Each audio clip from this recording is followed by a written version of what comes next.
Shalom sudah dikasih Tuhan. Jumpa kembali hari ini dalam edisi Rumus Renungan Murid Kristus untuk kita belajar dan merenungkan firman Tuhan.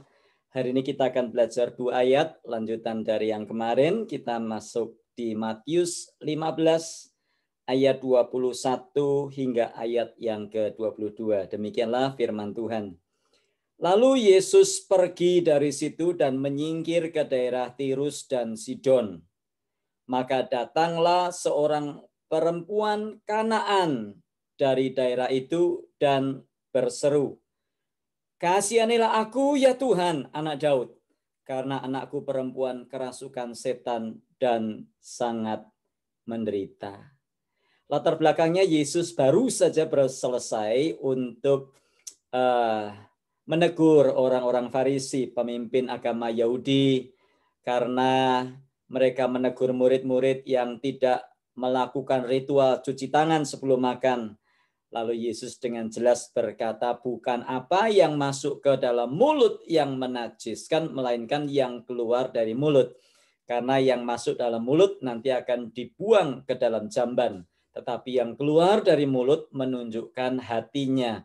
Kalau hatinya busuk, maka yang keluar dari mulut juga busuk. Dari dalam hati keluar percabulan, perselisihan, ya iri hati, perseteruan dan sebagainya, saksi dusta, dan sudah dijelaskan Yesus di dalam ayat-ayat yang sudah kita bahas kemarin.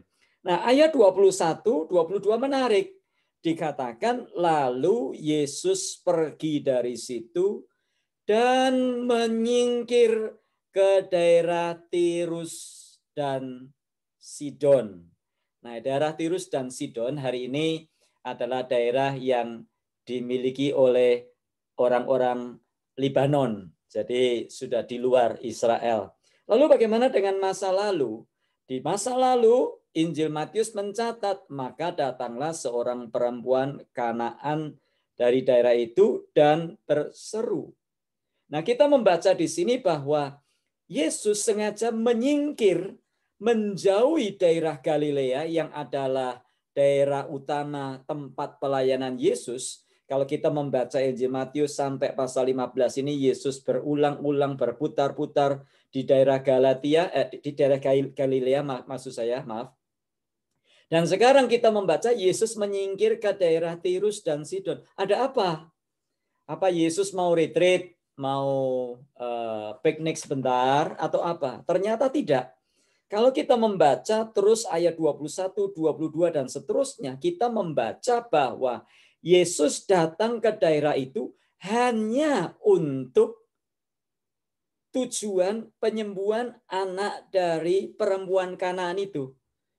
Dan kalau kita membaca setelah Yesus selesai, maka Yesus kembali lagi ke daerah Galilea. Wah, luar biasa ya. Ngapain ya Yesus ini kok jalan jauh-jauh? Bukankah di Galilea masih banyak orang? Tapi inilah yang kita baca. Nah, besok kita akan bahas bagaimana Yesus menjelaskan kepada wanita itu bahwa dia diutus kepada domba-domba yang hilang dari umat Israel. Dan kemudian wanita Kanaan ini menjelaskan betul, tetapi dia juga memohon belas kasihan. Besok kita jelaskan. Makanya dikatakan di dalam ayat 22, kata wanita itu, "Kasihanilah aku ya Tuhan, anak Daud, karena anakku perempuan kerasukan setan dan sangat menderita. Have mercy on me."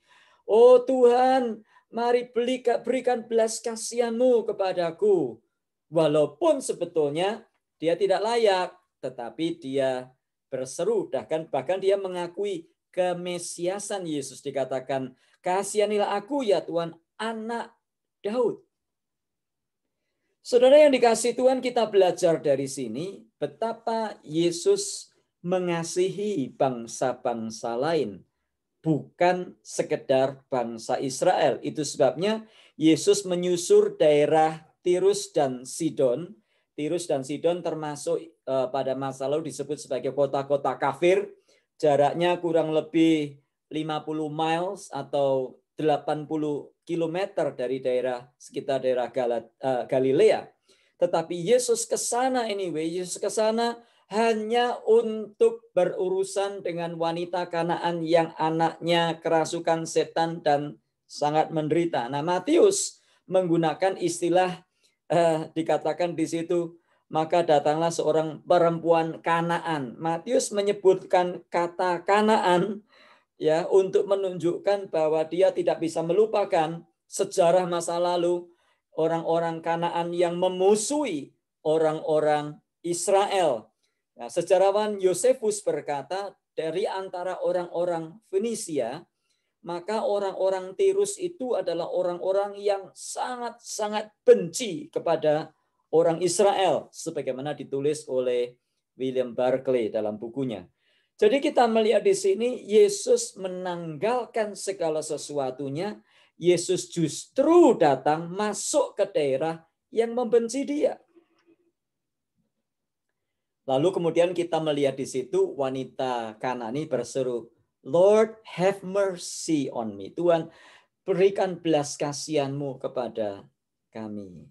Nah, ada apa hubungannya? Apa yang kita pelajari dari dua ayat ini? Hari-hari ini dunia sedang tegang antara Israel dan Palestina. Ya, waduh, masing-masing ada yang pro Palestina, ada yang pro Israel. Wah, yang bela Israel juga mati-matian, yang bela Palestina juga mati-matian. Ya. Nah, kalau kita bertanya, kira-kira kalau Yesus hidup sekarang, Yesus pro kemana?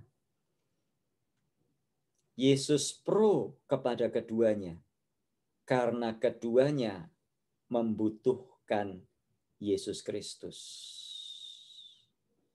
Nah, kita lihat di sini Yesus sengaja keluar dari Galilea menuju daerah-daerah kafir, menuju bahkan daerah yang dulu memusuhi orang-orang Israel. Nah, kita lihat di sini di dalam segala pro dan kontra yang sedang terjadi di dunia hari-hari ini, ada baiknya kita berpikir sejenak.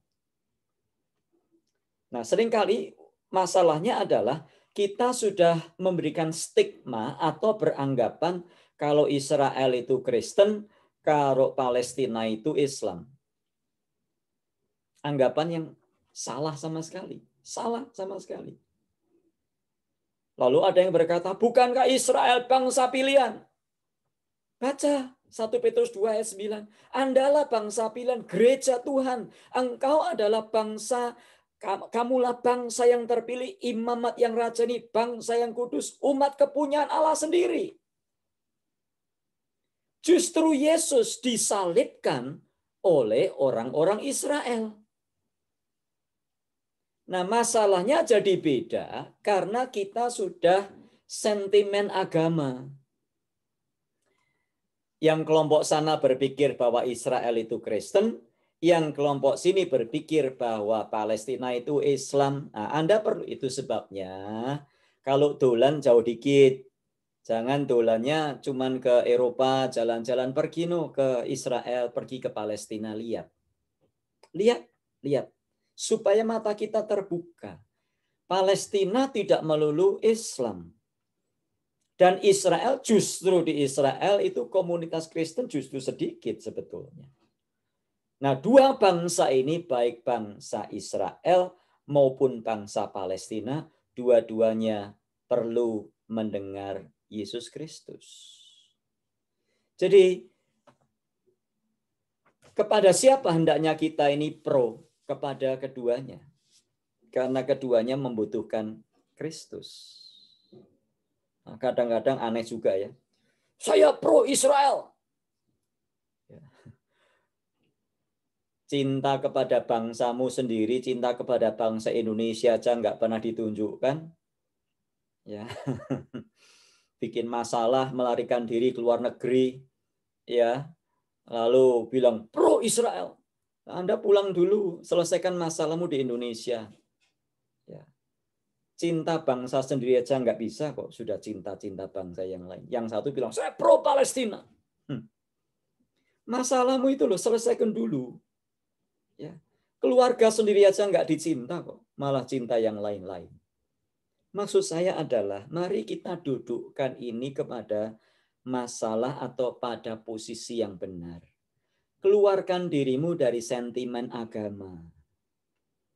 Ayat mana yang mengajak kita membenci orang non-Kristen. Sebutkan ayatnya. Tidak ada. Justru kita harus mengasihi mereka. Mereka membutuhkan Yesus. Ayat mana yang mengizinkan kita ini menjelek-jelekan agama lain selain Kristen? Tidak ada. Apapun agama Anda, kita adalah ciptaan Tuhan. Tidak ada alasan bagi kita untuk saling membenci. Walaupun pandangan kita mungkin berbeda. Itu satu hal yang wajar. Tapi pandangan berbeda bukan lalu alasan untuk kita ini membenci satu dengan yang lainnya. Jadi saudara yang dikasihi Tuhan, mari kita melepaskan diri dari sentimen-sentimen agama yang seperti itu, supaya kita bisa bersikap seperti Kristus. Perempuan Kanaan yang di Tirus dan Sidon ini aja Yesus rela loh datang melayani, bahkan menyembuhkan anaknya. Bahkan Yesus berkata, besar imanmu, hai perempuan. Kenapa? Apa hak kita untuk membenci orang yang berbeda dengan kita? Apa hak kita? Kita tidak punya hak sama sekali. Jadi saya mengundang kita sekalian hari ini untuk berdoa bagi perdamaian Israel, perdamaian Palestina, Israel dan Palestina. Mereka orang-orang yang dikasihi Tuhan. Bangsa Israel telah menyalibkan Yesus dan mereka perlu untuk mendengar berita Injil. Bangsa Palestina pun juga perlu mendengar berita Injil. Puji Tuhan, justru banyak di antara mereka yang sudah bertobat dan mengenal Kristus. Jadi, mari kita dudukkan diri kita pada posisi seperti Yesus. Bukan seperti si anu, si itu, ya pakai bendera Israel, pakai bendera Palestina. Kita dipanggil untuk menjadi seperti Yesus Kristus yang mengasihi segala bangsa. Mari berdoa. Tuhan, terima kasih untuk dua ayat ini sederhana sekali. Bagaimana Yesus Kristus memberikan kepada kami pelajaran yang indah. Engkau rela datang ke daerah Tirus dan Sidon yang termasuk kafir hanya demi melayani wanita yang anaknya kerasukan setan. Terima kasih Tuhan, dan justru karena itu wanita Kanaan itu bertobat, menyembah Engkau, mengakui kemesiasan Yesus Kristus. Tolong kami juga Tuhan untuk terus berdoa bagi Israel dan Palestina. Tuhan, kami berdoa supaya mereka setiap lutut bertelut, setiap lidah mengaku bahwa Yesus adalah Tuhan. Mereka membutuhkan Injil. Mereka membutuhkan damai di dalam hati. Mereka membutuhkan keselamatan. Tuhan tolong mereka. Tuhan tolong. Terima kasih Bapa, ajarkan kami murid-murid-Mu bersikap dengan benar. Bukan menjadi orang-orang yang punya sentimen-sentimen agama. Tapi ajarkan kami memiliki hati seperti Kristus yang berbelas kasihan kepada umat manusia di dunia ini. Karena mereka sedang menuju kepada kebinasaan. Hanya melalui Yesuslah mereka diselamatkan. Terima kasih Bapa. Di dalam Tuhan Yesus kami berdoa. Amin. Tuhan memberkati kita dan sampai jumpa di bahasan esok.